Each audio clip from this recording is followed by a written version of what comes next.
Hello, Dr. Smith here. This video is going to go over the updates to the CalTPA that happened over the summer of 2021.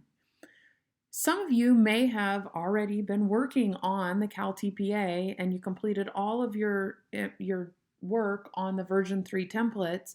Now, in July 2021, version 4 came out and you need to update everything to version 4. You should do this. You could submit your version 3 templates. They would be scored, but they would be scored under the version 4 expectations. So that is not suggested. As an alternative, you should work on filling out the version 4 templates. And we're going to go over that in this video. So the overview here is that the CCTC, they updated the expectations for the CalTPA in version 4 that was released in July 2021. So this presentation reviews the aspects of the Cycle 1 templates that have been updated in version 4. While version 3 templates will still be accepted and scored, they will be scored on version 4 expectations.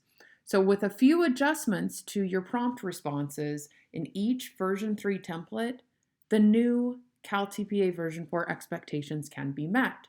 There really is just minor work that needs to be done, and you're going to learn all about that in this video. I'm going to go through each part and talk about the differences. So in part A, getting to know your students, you now need to include the age of the students. Also, the classroom setting is now called the instructional setting and includes online synchronous. There is an option now to include a note if an IEP 504 GATE goals or plans are not applicable because of age.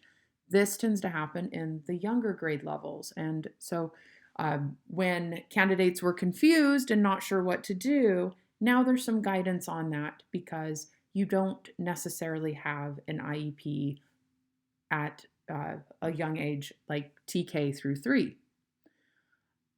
Also, under FS1, there is a new prompt to include ELD goals. You must include that.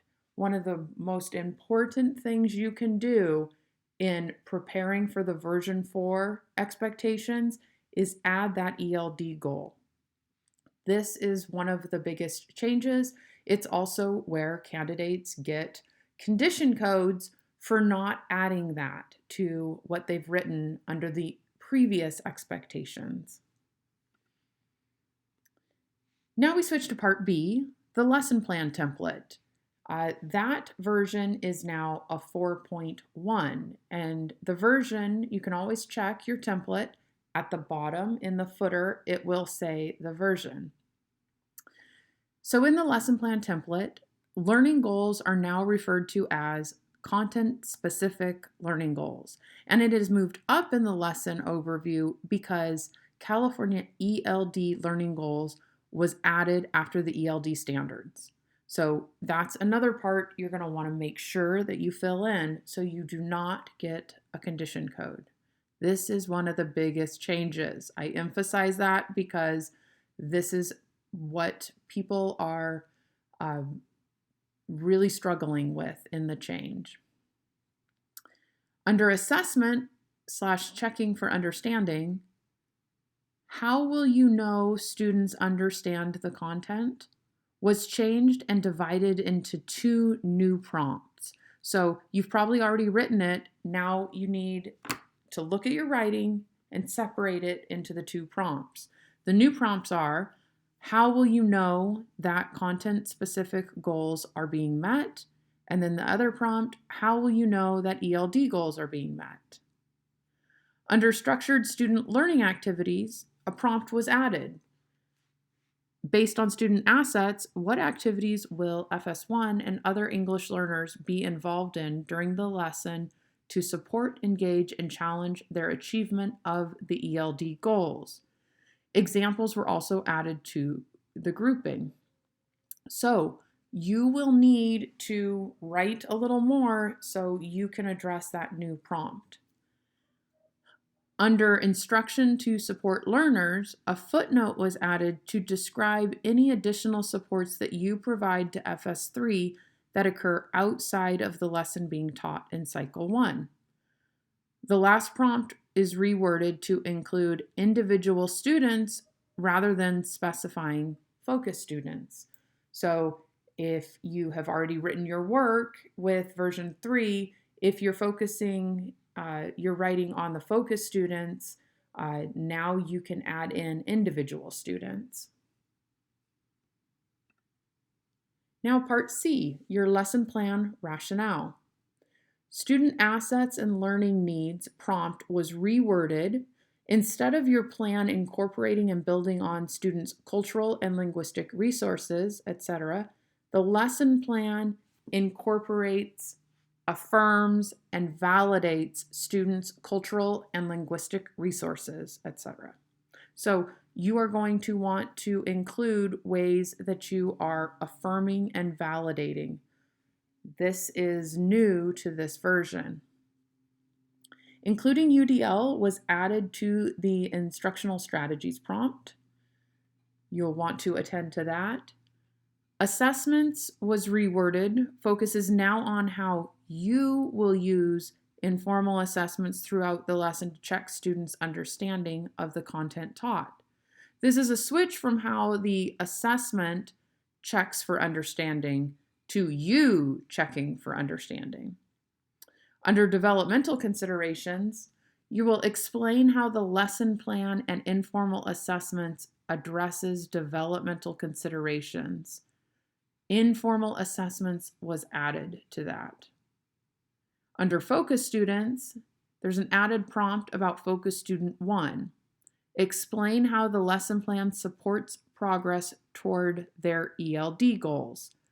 You'll see again, the ELD goals are new or more pronounced in version 4. Part D, related instructional resources and materials.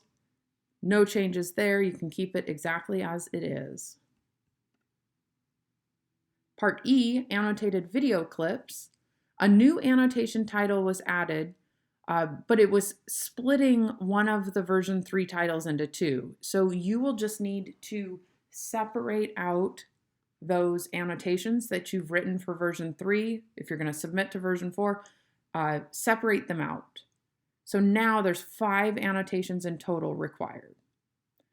Monitoring for student understanding and next steps for learning was split into these 2 annotations.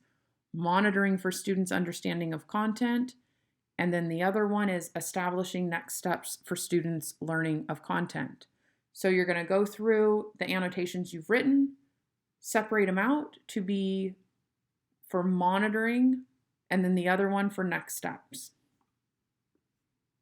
So it's nothing new. It's not new information. It's just regrouping what you've already written. Okay, moving on to part F, reflect. Prompts have been reworded and added. This template will need more attention to fit version 3 reflection writing to the expectations of version 4. So just know you're going to spend more time on this because of the new and reworded prompts. Question 1, parts A and B are reworded and questions 2, 3, and 4 added. The new prompts are: how did getting to know your students' assets and learning needs, A, support the affirmation and validation of the students' cultural and linguistic backgrounds, and then B, allow students to access and engage with the content. The next new prompt is: how effective was your instructional approach in supporting learning for the whole class and for each of the 3 focus students to achieve the content-specific learning goals? How effective was your instructional approach in supporting learning for the English learners in your class and focus student 1 to achieve the ELD goals? And lastly, in this lesson, did you need to incorporate specific in-the-moment instructional adaptations for the whole class and the 3 focus students to support them to achieve the learning goals? Why or why not? And finally, part G, apply. Also with this one, version 4, part G has all reworded in new prompts. Just like part F, reflect, this template will take more time to reword to fit the new expectations for version 4. So the new prompts, based on your planning, teaching, assessing, checking for understanding, and reflecting, do you need to plan to reteach any part of the lesson content? Explain why or why not. When you teach this lesson again in the future, what would you do the same or differently to improve higher order thinking, deep learning about the content? If you were to develop and teach the lesson again, what would you do the same or differently to support your students' academic language and ELD? In the next content-specific lesson you plan for this group of students, explain how you would highlight or change the instruction to further affirm and validate your students' cultural and linguistic backgrounds. So now we've gone through the different parts, and now you need to update the templates. So this is how a good strategy to do that. Copy and paste the prompt responses to the corresponding sections from version 3 templates that you've already done to the new version 4 templates. Go through these slides in the presentation for each part of cycle 1. So you can pause and go through it one by one. As you review your writing for each template, you're going to use the new words or focus in the prompts, and you might need to reword or rewrite the responses. This will be especially important for parts F and G. For prompts that change, you may have already addressed the changes in your original writing, but you really need to double check to make sure your response matches the version 4 prompts. Also, review the version 4 CalTPA updates presentation where I go over all of the new requirements in the assessment guide and the rubrics. So the rubrics have changed, and that's how you are scored. So you also want to review that presentation to make sure that you are meeting the expectations of version 4.